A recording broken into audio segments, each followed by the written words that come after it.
Bienvenidos, esto es Radio Sefarad y estas son las noticias. Empezamos un día más con los titulares de hoy. Parte diario del terror por goteo contra judíos en Israel.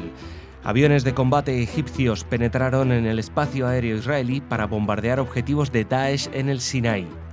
Irán violó restricciones con el lanzamiento de misiles justo cuando los inspectores de energía atómica concluyen investigación. Y la policía francesa sabía de la amenaza concreta contra la sala Bataclan desde 2010, pero archivó la causa. Estas son las noticias que tenemos para hoy y para comentarlas, como siempre, Jorge. Hola, Jorge. ¿Qué tal, Jordi? Luego Raquel, como siempre, también para traernos noticias de corte cultural. Empezamos en Israel. 3 soldados del ejército israelí resultaron heridos de bala durante un operativo en el campo de refugiados Calandilla, en el norte de Jerusalén.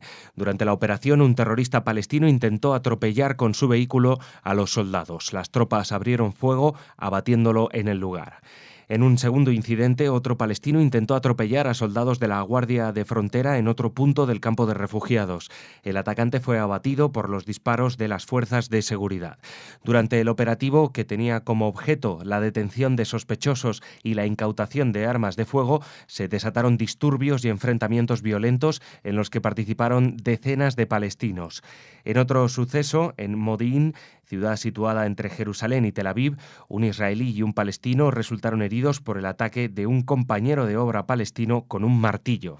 Sí, bueno, primero voy a hablar del titular. Hasta ahora veníamos hablando de forma indeterminada de intifada de los cuchillos, atropellos, no sabíamos muy bien y realmente el término que ponemos hoy lo acabamos de inventar y esperemos que no tenga tiempo de establecerse y que de alguna manera esta ola se acabe. Y lo hemos llamado terror por goteo porque aunque... primero porque el goteo recuerda esta técnica de irrigación famosa en Israel es que no acaba nunca el goteo. Esto es como un grifo mal cerrado y todo el tiempo sigue saliendo y todo el tiempo provoca dolor, herida, sangre y muerte en el caso de la mayoría de los casos de los atacantes. Pero que no hay otra manera de luchar de momento contra esto. Ya hemos dicho ayer de la iniciativa de blindar las paradas de los autobuses, ya se han blindado las paradas de los tranvías en Jerusalén, pero que tampoco se pueden hacer blindar las aceras y blindar los pasos de cebra, no sé, es que la situación de estos ataques puede venir en cualquier sitio y puede ser caminando por la calle, a la entrada del colegio, etcétera, etcétera. Y en este caso, pues uno de los últimos ataques es muy llamativo porque era en una obra en construcción en esta ciudad de Modín, que un señor, y aparte parece que un señor de edad muy avanzada, no sé, de más de 70 años, con un martillo, emprendiéndola a martillazos con el dueño de la obra o el capataz, el israelí, y como uno de los árabes salió a frenarlo, pues también le dio un martillazo en la cabeza al árabe palestino que estaba trabajando en la misma obra, compañero suyo de obra. Yo esto no lo entiendo y me va a costar muchos años encontrar alguna explicación filosófica para qué le produce a la gente este furor asesino. Seguimos en la zona. Aviones de combate de la Fuerza Aérea Egipcia penetraron en los últimos meses en el espacio aéreo israelí en el marco de una campaña militar contra la rama de Daesh en la península del Sinaí. Los vuelos extraordinarios fueron aparentemente llevados a cabo en coordinación con el ejército israelí, principalmente en la triple frontera entre Israel, Egipto y el sur de la Franja de Gaza. Se trata de la primera vez que aviones de combate egipcios penetran en el espacio aéreo israelí desde la guerra de Yom Kippur en 1973. La aviación egipcia ha bombardeado objetivos a pocos kilómetros de la frontera israelí, en las cercanías de El Arish y Sheikh Zayed, en el norte de la península del Sinaí. Sí, y aparte de que es la primera vez desde Yom Kippur, el 73, que interviene, que la Fuerza Aérea Egipcia entra en un espacio aéreo, se supone que desmilitarizado, porque cuando hubo el tratado de Camp David por el cual Israel devolvió el Sinaí a Egipto, después al presidente Sadat, por un acuerdo de paz, pues una de las cosas que se dijo que el Sinaí iba a quedar desmilitarizado, o sea que iba a haber policías, etcétera, pero que no iba a haber fuerzas. Y ya hemos visto cómo incluso con el presidente Mursi, con el presidente de los hermanos musulmanes, Israel dio permiso para que hicieran operativos de castigo contra los yihadistas que estaban azotando y maltratando y, digamos, atentando contra los policías egipcios en el Sinaí. Y esta cooperación se ha intensificado también con el presidente Al-Sisi, permitiendo incluso la entrada de fuerza aérea. Lo que lleva a una situación un poco paradójica, porque Israel se supone que es el sitio con mayor seguridad en las fronteras, y sin embargo por el espacio aéreo en el norte pasan con permiso de Israel, pero pasan aviones rusos. Y por el sur pasan aviones egipcios, ¿no? Es una situación bastante insólita para Israel, que siempre ha sido muy hegemónico con el espacio aéreo a su alrededor. Pero bueno, esto es lo que da de sí vivir en un punto del planeta que vive una guerra civil no larvada, sino desatada en torno a la religión musulmana. Irán violó las restricciones impuestas por el Consejo de Seguridad de la ONU con el lanzamiento de un misil balístico el pasado octubre, según los expertos de Naciones Unidas encargados de vigilar el cumplimiento de esas medidas. Así lo anunció el presidente del Comité de Sanciones para Irán, el embajador español Román Oyarzún, en una comparecencia ante el máximo órgano de decisión de Naciones Unidas. La resolución que prohíbe este tipo de pruebas fue aprobada en 2010 y todavía continúa en vigor pese al acuerdo internacional alcanzado en julio. Estados Unidos está investigando el supuesto lanzamiento de otro misil en noviembre y ya ha advertido que, de confirmarse, volverá a llevar el caso ante la ONU. La violación de las resoluciones del Consejo de Seguridad se conoció en el mismo día en que la Agencia Nuclear de la ONU concluyó oficialmente sus investigaciones sobre las posibles dimensiones militares del programa nuclear de Irán y allanó así la entrada en vigor del histórico acuerdo pactado en Viena. Bueno, los de Irán no pueden dormir del miedo, los líderes iraníes. Es que es para reírse. O sea, a esto ha llegado las Naciones Unidas. Imponen unas sanciones en 2010, prohíben que desarrollen pruebas balísticas de misiles y los tíos tiran una en octubre. Pues mira que el embajador español le habrá costado decirlo en voz alta, pero bueno, tuvo que reconocer que sí lo hizo Irán, que lanzó ese misil y que violó las reglas de seguridad. Y Estados Unidos está investigando el otro misil de noviembre que sí ya ha sido interceptado por ellos mismos, por los satélites y por todo, y todo el mundo sabe que están lanzando misiles. Pero aparte de todo, lo peor de todo eso no es que lancen misiles y no es que violen las resoluciones de Naciones Unidas, sino que la comisión que controla, que tiene que controlar el desarme nuclear de Irán, concluye el mismo día de que no están desarrollando un programa militar. ¿Qué me cuentas? Y terminamos en Francia. La policía y la justicia francesa tenían conocimiento al menos desde 2010 de una amenaza concreta de atentado en la sala de conciertos Bataclan, donde se produjo la mayor masacre de los ataques yihadistas del pasado 13 de noviembre. Esas amenazas dieron lugar a la imputación y detención de un sospechoso, pero fueron archivadas y no se tradujeron en ningún dispositivo de seguridad y ni siquiera se informó a los propietarios de la sala amenazada. El origen de estas informaciones es un atentado en El Cairo en 2009 y la confesión de una detenida. Sí, ojo, porque la gente igual dice, sí, yo he visto algo en internet de gente que hace unos años fueron a hacer una manifestación frente al Bataclan, de un grupo pro-palestino que decía, pagaréis las consecuencias. No, no, no. Esto no son amenazas proferidas con la voz por gente que se manifiesta. No, esto es la amenaza real, un plan detallado que la inteligencia francesa, del cual la inteligencia francesa se entera por un atentado que hubo en El Cairo en el 2009, que murieron 20 y pico de estudiantes franceses que estaban allí. Bueno, entre tantas detenciones, pues había una francesa que había colaborado y que había dicho que había un personaje que estaba preparando un atentado contra la sala Bataclan.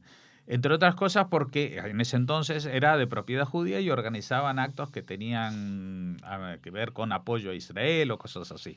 O sea que la Sala Bataclan no era un sitio más como estos de que se pusieron a disparar contra los cafés y las terrazas de París. La Sala Bataclan estaba amenazada. Ellos detuvieron a esta persona.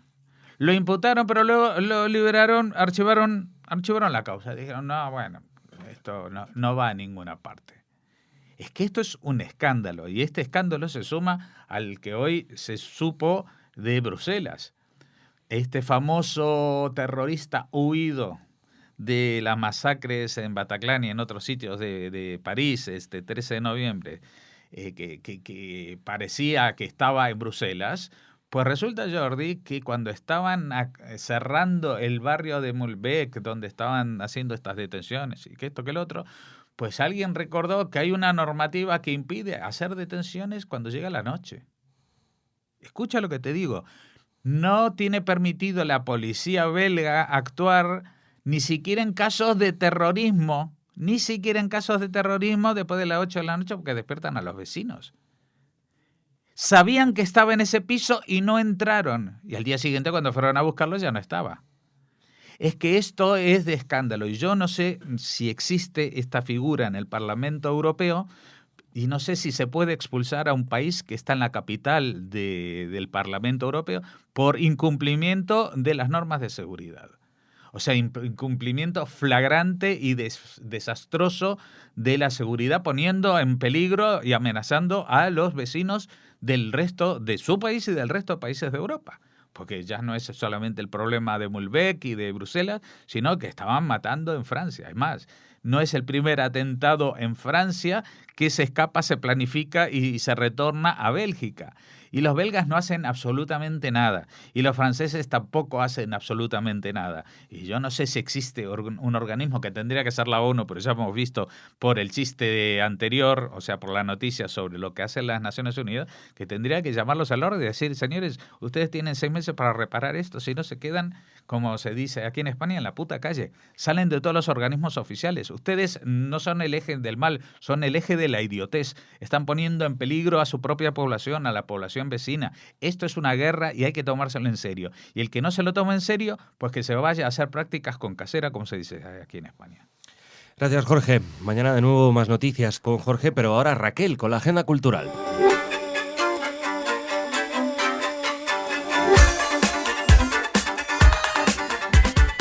Bueno, y tras la información política y una pequeña pausa, como siempre, Raquel, que nos trae las noticias culturales. Hola, Raquel. Hola, Jordi. ¿Qué tal? Cuéntanos, en qué zona empezamos de la geografía? Empezamos en Toledo, empezamos en España, para hablarles de que el Museo Sefardí de Toledo expondrá temporalmente la próxima primavera, ya se lo anunciamos con mucho tiempo, un cuadro del pintor francés Josep Ferdinand Guerdry, titulado Vista de la Judería de Toledo desde el Tajo, que es propiedad de una colección particular. Ya sabes que en el Museo Sefardí de Toledo, Jordi, se elige una pieza para, en torno a esa obra de arte, bueno, pues realizar una serie de conferencias, de encuentros, y en este caso es este cuadro Vista de la Judería de Toledo desde el Tajo.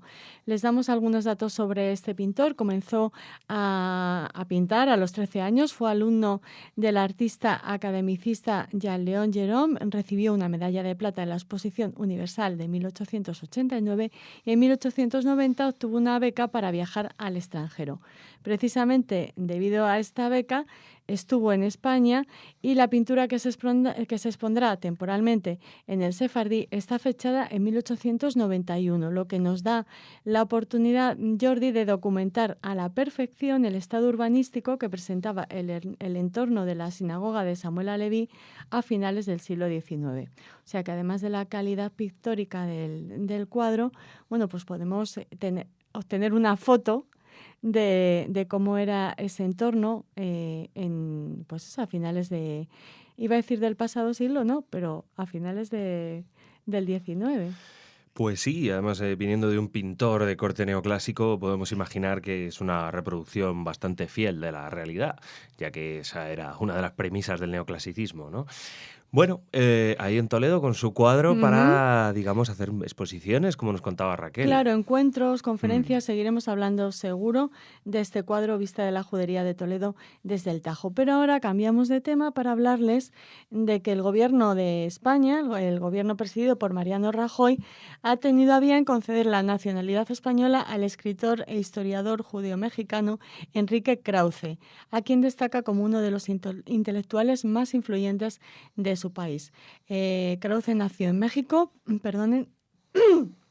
Ciudad de México en 1947, es heredero de la trayectoria cultural de Octavio Paz y muy conocido porque desde 1999 dirige la revista Letras Libres, heredera de Vuelta, la que fundó el Nobel mexicano. Nosotros aquí también conocemos a Krauze porque es miembro del jurado del Premio Princesa de Asturias de las Ciencias Sociales. El Ministerio de Justicia español ha destacado su defensa de la libertad, las artes y el pensamiento crítico. Y bueno, esta nacionalidad se une a otras distinciones que ya ha recibido el intelectual judeo-mexicano, como la Gran Cruz de la Orden de Alfonso X el Sabio y la Gran Cruz de la Orden de Isabel la Católica, dos de las más altas distinciones del Estado español. Es divertido que un judío tenga la Gran Cruz de la Orden de Isabel la Católica. Jordi. Sí, es curioso, ¿no? De todas maneras, me sorprende, no sé si esta nacionalidad se le ha dado por carta de naturaleza. No, se le ha dado por ser uno de los intelectuales más influyentes de su país, por su relación con España y por lo que comentábamos antes, que destaca como intelectual en defensa de la libertad de las artes y el pensamiento crítico. No conocía yo que se podía realizar esa distinción otorgando una nacionalidad a una persona. Creía que eran otro tipo de condecoraciones y premios. No sabía que la nacionalidad misma, como español, se le podía dar a una persona por el mero hecho, por su trayectoria, digamos, cultural, social. Bueno, oye, nunca te acuestas sin saber una cosa nueva, Raquel, ¿eh? Por ejemplo, pues vas nada. a saber, que a lo mejor ya lo sabes, que la Federación de Baloncesto de Israel... Bueno, pues ¿no sabes? No lo sé. Pues va a ser la coorganizadora, una de las que organicen en 2017 la fase de grupos del próximo Eurobasket. Ah, sí. Una buenísima noticia. Bueno, lo organiza con diferentes países. Sí. Primero, antes de contarles qué otros países o qué más países organizan esta fase de grupos del Eurobasket, queremos referirnos a lo que ha dicho el presidente de la Federación Israelí, Amiran Halevi.